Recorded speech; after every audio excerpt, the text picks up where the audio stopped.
Hey, good morning to you. Happy Wednesday. Happy April 1st.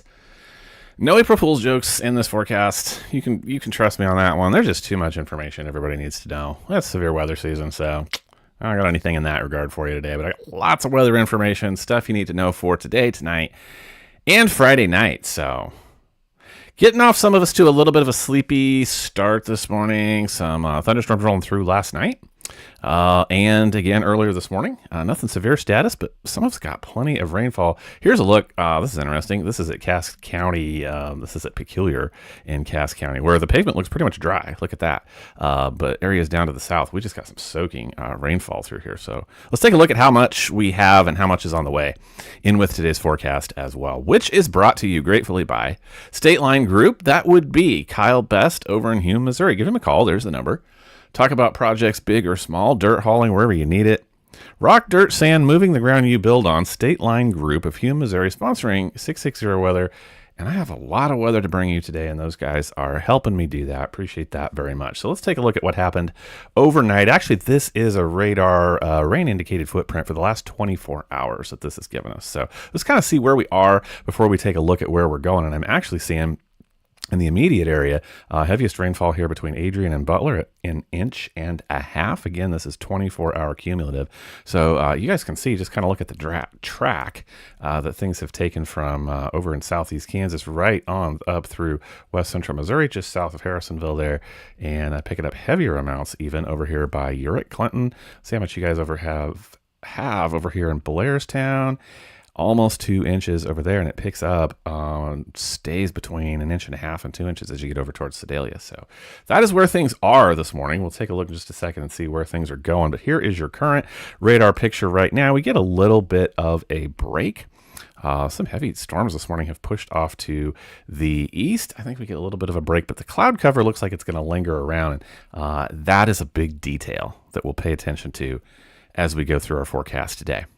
Let's start off with our severe weather outlook first. This kind of puts everything in perspective, gives us a time frame of what to look at. We are 2 out of 5 on the severe weather outlook for today, Wednesday, April 1st, for all of the forecast area. Here are the specific threats. This is the tornado outlook. We are going to be talking about this if storms develop this afternoon and evening. Show you what looks to happen in just a few minutes. So we have a new system from the Storm Prediction Center giving us an intensity score, but we have around a 5% chance. That's what the brown color there is representing. And the hatch marks are telling us that, like, if everything aligns in a tornado way, in a setup for tornadoes, we could see something up to an EF2. But again, it's a 5% chance, the surrounding area, and a 2% chance. So low, but not zero. But potential is there for some strong storms and possibly some tornadoes to come this afternoon and evening. So we'll talk about that. Otherwise, we're talking about a severe wind outlook. We're also talking about a severe hail outlook. I think it's wind and hail once again, once we get past the period that we need to pay attention for any tornadoes to spin up. Also want to go ahead and put up here Friday, by the way. Keeping an eye out on Friday. I do have some forecast details on that I will get to, but here's the severe weather outlook for Friday. So we'll just leave it right there for a second. 2 out of 5. For Friday, we're looking at the afternoon and evening hours on that one. So let's go ahead and take a look and see what happens hour by hour through the rest of the day today. Like I say, all this stuff has pushed off to the east. We get a little bit of a break. The cloud cover hopefully hangs out. That's going to limit things this afternoon. But models are suggesting that we do see some storms start to kick back up later this afternoon. There'll be a few passing showers and maybe even a couple small thunderstorms before we even get to that point, though. Here's around noon that we could see some spotty stuff developing. But really, as we get over into about 4 p.m. this afternoon, I'll be paying attention. You guys can see here, I'll be looking for things to develop out here around Iola, Chanute, Fort Scott, headed towards Pleasanton, Eldo, Butler, Clinton area. And here's why. This is what I want to illustrate for you today, the time frame to pay attention. This is one measure of instability. I use this a lot. If you guys watch me very often, this is CAPE values. So here's kind of where we are headed today. This is noon. It just depends. Will this be realized? It just depends on how much heating and instability that we get. There is a front draped over the area right now. that's the cold front from last night. It's actually going to turn around today, and it's going to be a warm front pushing back north through the forecast area. That's not necessarily a good sign when it comes to severe weather, because that's going to allow warm air and more moist air to build into the area before a cold front later tonight. So the setup is there. So this is instability. This is available energy for storms to use. And here we are by noon, where it kind of builds up into the area. Stronger values are these lighter colors over 1,000 joules. If you pay attention to that, a few pockets up around 2,000 even as we go through the afternoon. And then as we get into the evening tonight, it really starts to dissipate around after 6 p.m., 7 p.m., 8 p.m., 9 p.m., 10 p.m., but we still have the cold front coming through later tonight. So that's what I'm paying attention to. You guys can see that it's the late afternoon into the evening hours that I'm paying attention for any storms to develop. So we can go back over here to data and see if they do. And, it is a model suggestion. But as of right now, this is about 4 p.m. Here's about 5, 6, 7 p.m. So we have reason to be concerned. Let's back it up to look around 6 p.m. So what we're watching for is smaller discrete cells. Do we have them on data? It suggests that we might. So we could have clustered thunderstorms, which aren't as dangerous in terms of a tornado threat. It's more discrete cells that manage to get completely out there by themselves, and they can get spinning and stir up a tornado. So that's what we're paying attention to. We do have maybe some Boeing line segments that we would watch out for tonight as well in these clustered storms. So all of the threats are in play, which I just showed you with the severe weather outlook. We could have something more linear develop like this. This is a suggestion of about, what time is this? It's about 8 p.m.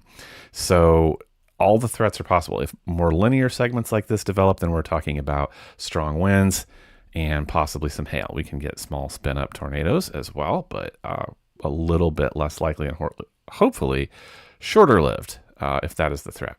Later on tonight, though, the cold front does sweep through. And so this is about midnight. Sorry, let me scoot up to about midnight. If the cold front makes its way through, here's between like 11 and 1 p.m. We would be watching once again. So these are normally a little bit more linear if that happens. So we'll be watching again for strong damaging winds.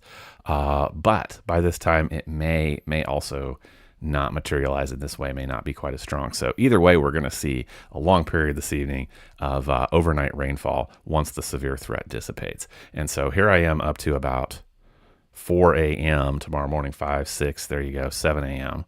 Now, yeah, there's 7 a.m. before it finally gets out of here. Can you believe that? So we're going to pick up some significant rainfall one way or the other. We'll be watching for severe weather in the meantime. Let me hop over and talk about Friday real quick. Lots of people want to know about Friday night plans, understandably so. Surface low drifts across Kansas. We've been paying attention to that for a couple days.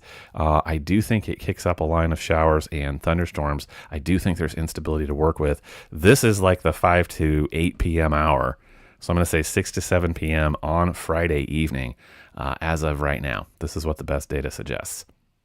So could start as early as late Friday afternoon, but I'm really looking at that bullseye time. That's activity time. That's popular time on a Friday night. Anywhere between 4 and 9, but these evening hours are not looking too good for showers and thunderstorms in East Central Kansas, West Central Missouri for your Friday night. How much rain? So we looked at how much we have picked up. Let's see what there is left to do. Let's go through the day to day. So yeah, by this afternoon, we might pick up around another half an inch or so. Let's bring in tonight's stuff and let's scoot over to about 7 a.m. tomorrow. This will be on top of what we already have. I'm seeing amounts like 1.8 inches, 1.9 in West Central Missouri, actually East Central Kansas as well. So possibly up to around another 2 inches, especially given the way some of those thunderstorms may hang out. Could be more than that. So let's jump into Thursday is a mostly dry day. I think we have some spotty showers. Let's go ahead and add in the Friday night stuff that we think we're going to get. And let's look by Saturday. Let's give that all day Saturday. So yeah, from now to Saturday, another 2.6 in Kansas City. West Central Missouri showing up at around 3.2 total rainfall between now and Saturday. Around 2.6 over here for Southeast Kansas. So a little bit left to go. One other thing I want to bring to your attention is temperatures. We've been talking about thunderstorms, but a strong cold front, we need to pay attention to temperatures as well. So your Sunday morning temperatures, we could be talking about a freeze advisory. I don't think it's quite there yet. But Sunday morning, I see 36 degrees in Kansas City, down here towards Butler, around 36 degrees. We'll be paying attention to this, but it could be another night to cover stuff outside once again, lest you think we would be done with that. Hey, speaking about temperatures, here's your 10-day forecast. You can see why I'm talking about that cold front this weekend. Pretty great today. In the meantime, 74. We start paying attention this afternoon. Friday, this is, that's what I'm concerned about. Warm air advecting into the region behind that warm front.